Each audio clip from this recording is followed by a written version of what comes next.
This is the 2017 Honda Civic. So one thing that blows my mind about this car is the fact that this has been the best-selling car in Canada for 20 years straight. 20 years! That's a long time. This is a very, very nice car. Let's look at the front.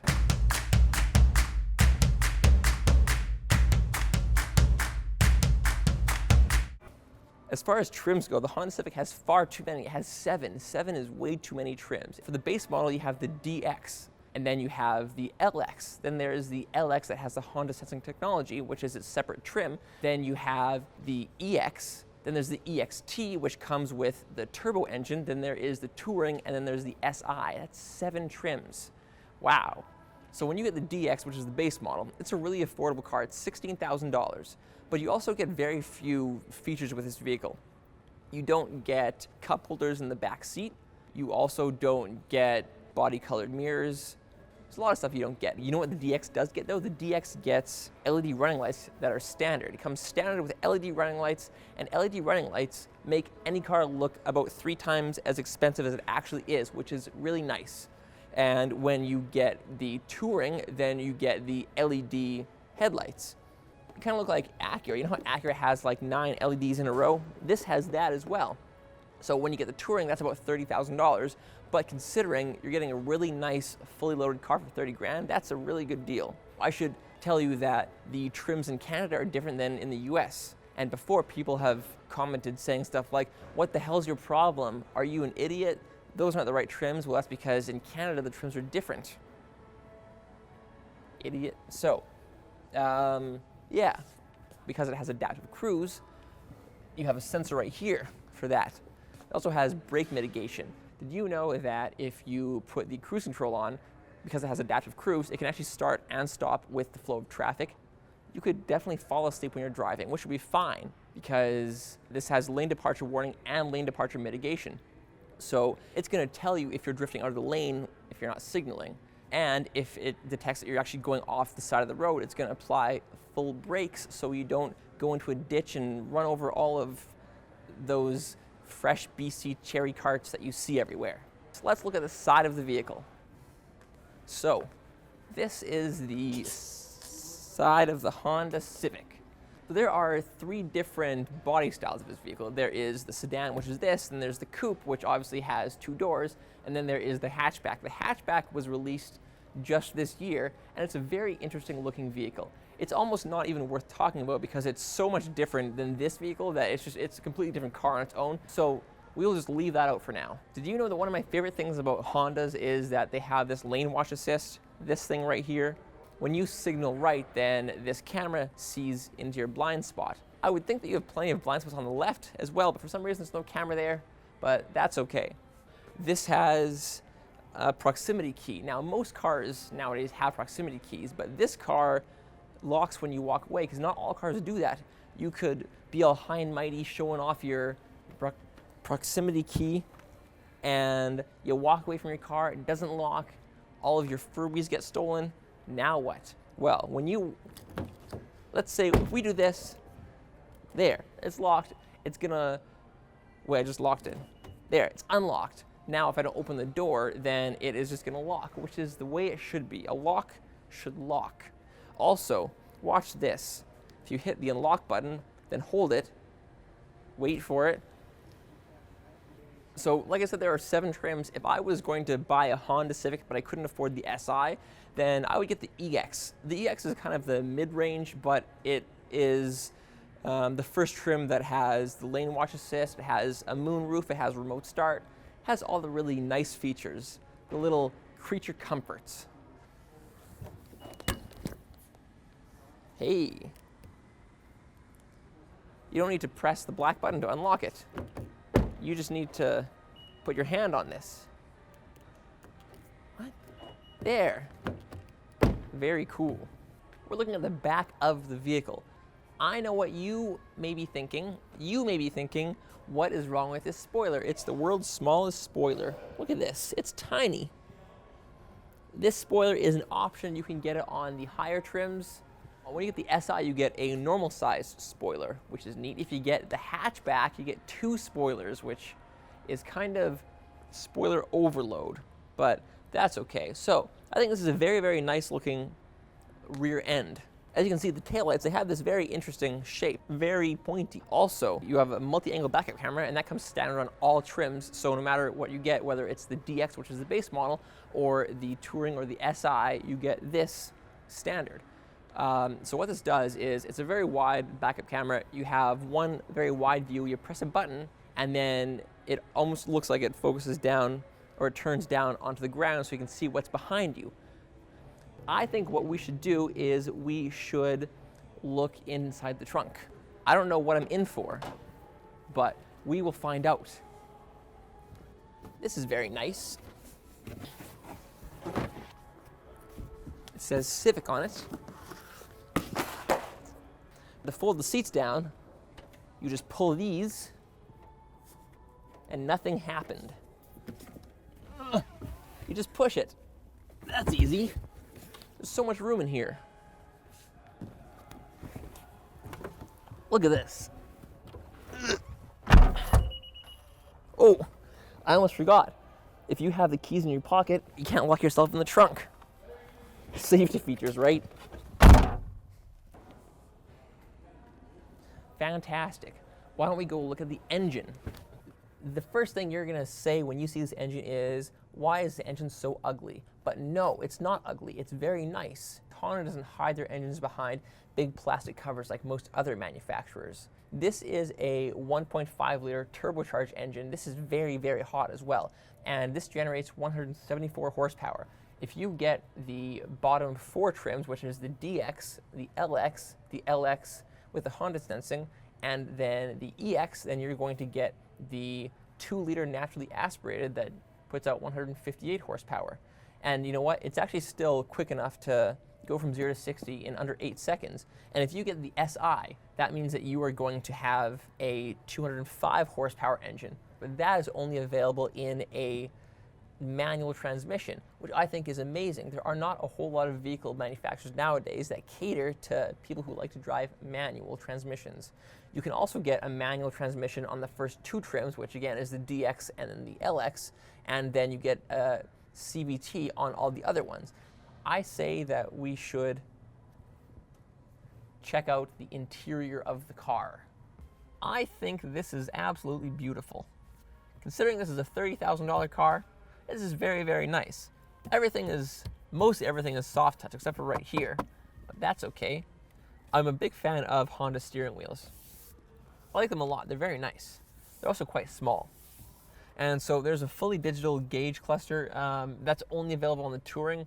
It's really cool, and it's actually fully customizable. You can actually go into this menu here. You can tell the car what you want it to display, whether it is, you know, diagnostics, your speedometer. You don't want the tachometer on there. It's neat, and the tachometer is also fully digital, but you can replace that with a speedometer. And Honda Civics have had a digital speedometer for a long time. I really like them. Once you go to a digital speedometer, you'll never go back, as the famous saying goes. So on the steering wheel, there is not actually a up and down, like a rocker switch for volume. There's actually a touch-sensitive slider. So you slide your thumb up and down to turn the volume up. And I think it's really, really weird. Some people might like it. I like buttons. This is not a button, though. Although it is kind of neat, though. One thing that's also very interesting is that in this car, for some reason, they stayed with the touch-sensitive volume slider. And a lot of people don't like it. It's something that people have complained about, and they fixed it in the Ridgeline. The Ridgeline has a volume knob, but this still has a touch-sensitive slider. Navigation is only available on the top 2 trims, but on every trim except for the base model, which is the DX, Android Auto and Apple CarPlay comes standard, so then you can basically turn this screen into a phone. I've heard the navigation system is actually really responsive, and they've updated the graphics for it for this year. So let's see how easy this is. View map. It is responsive, more than most systems, but it'll never be as good as a phone, so I would just recommend using your phone. So if you get the DX, which is the base model, then you get manual climate control, but if you get the LX or anything above, then you have automatic control. And that's crazy to get automatic climate control on the second trim from the bottom for like $18,000. That never happens. Usually you have to get either top of the line or at least a mid-level trim, and that's very, very impressive. This has dual climate control, so then your passenger doesn't complain about how cold you like it. There's also heated seats. Also, you get heated rear seats when you get the Touring, but only in sedan. The hatchback and the coupe don't have heated rear seats. Also, heated seats come standard on every trim except for the DX. And when you get every trim, again, except for the DX, then you get this 7-inch display. When you get the DX, then you get the 5-inch display. It's still a very functional display, though. One thing that's also really neat is that this is a one-touch sunroof, and if you press here, then it'll close and then it'll tilt. Cool. And then you press it back, and then it'll open. Usually you have to hold it. I think it's because some manufacturers are afraid that you're going to slice your children's arms off. We were having fun, but not anymore. So when you get the Touring, you also get a wireless charging pad, which is super cool. Leather is not available in anything except for the Touring. And if you get the SI, you actually get embroidered racing seats. They're not really racing seats, they just have slightly more bolstering than these do, and they are embroidered with SI. They're also red and black, which is pretty cool.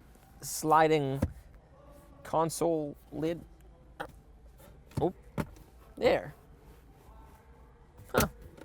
That's pretty nice. There's also cup holders that come out. And then there's USB in here. Now, everyone on the internet goes crazy for this thing. Apparently, if you lift this tray up, look at that. There is a Honda motorcycle, a Honda car, a Jet, and then like an F1 car. That's apparently an Easter egg that one of the designers put in. Overall, very, very comfortable vehicle. And there's definitely no issues with headroom. All right, well, why don't we check out the back of the car? I mean, the back seat. We are in the back seat of the Honda Civic. There's a tiny hanger there. Huh. Also, there's a hanger right here, too. I guess people who drive Civics have a lot of things to hang up. It is a very, very roomy back seat. This is the position that I was sitting in when I was up there, and I'm 5'11". And I can almost stretch my legs out all the way, which is very impressive considering this is a compact sedan. Also, like I said, heated seats because this is the Touring edition. And these seats are very, very soft. In the previous generation Honda Civic, there was no transmission tunnel.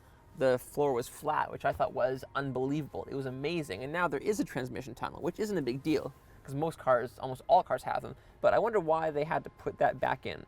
There's headroom. I'm sitting straight up. And I have this much headroom, which is still very good. So when you get the base model, then the seats only fold down as one piece. Because this isn't the base model, they fold down as two. But you can't pull them down from in here. You have to fold them down from the trunk, which is okay, I think.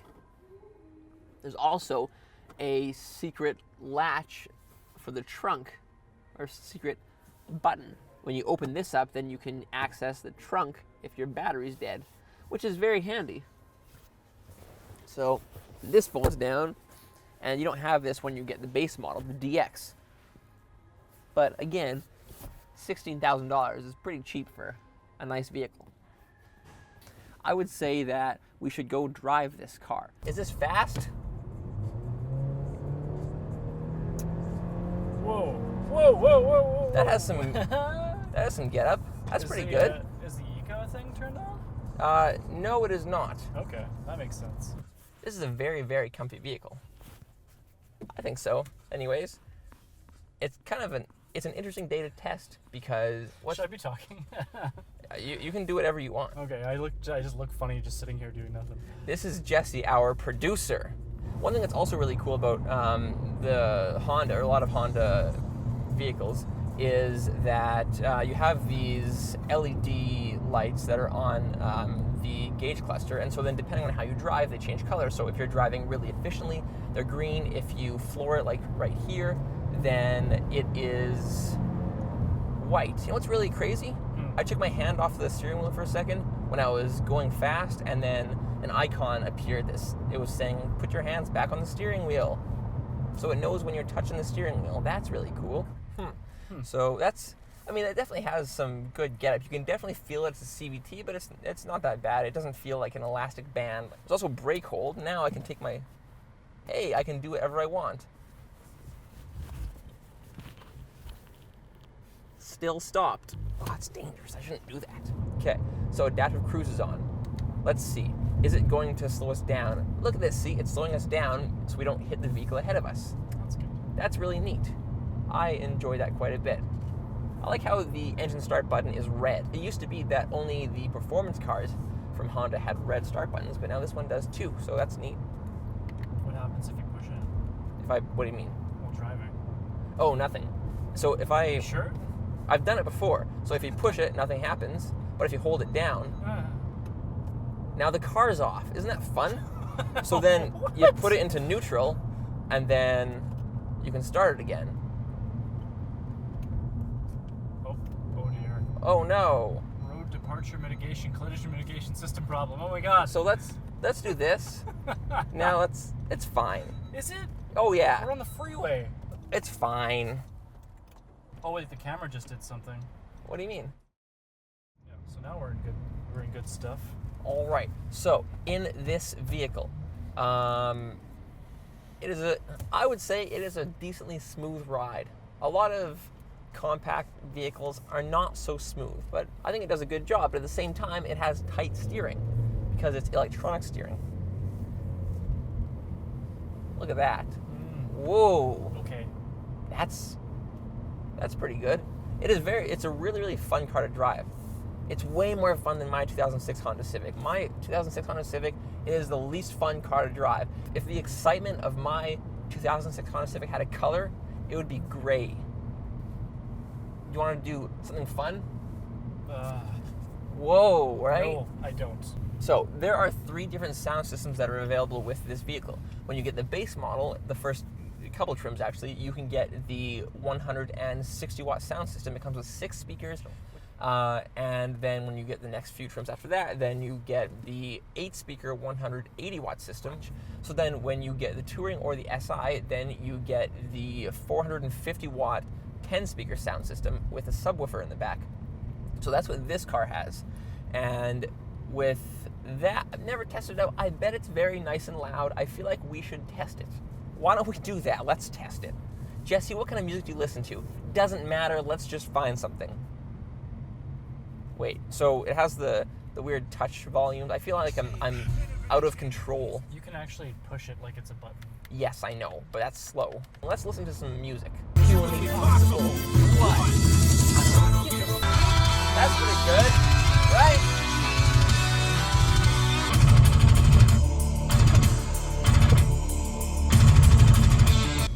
That's pretty loud, but to be honest though, it is, like, there's a lot of distortion when you get really loud. I mean, you probably wouldn't listen to music that loud anyways. All right, so what I think, this is what I think about the Honda Civic. I think that it is a lot more of a grown-up car than it used to be because you can drive it and you can feel sophisticated because it's such a nice vehicle. It's also really fun to drive, but you can fit your family in it, which is good. You know what? I have some growing up to do. I need a grown-up car like a Honda Civic. That would really help. Look at Evan. He's a grown-up. He has a Honda Civic. He has a CVT. He is much more than we thought you'd be, son. So, on that very, very high note, I think we should end this video. If you like what you saw in this video, you should let us know in the comments below. If you don't like it, I'm very sorry. I try. So, thank you and see you next time. We are on a schedule, hopefully making a video every week. I wonder how this thing does over speed bumps. Oh god, don't.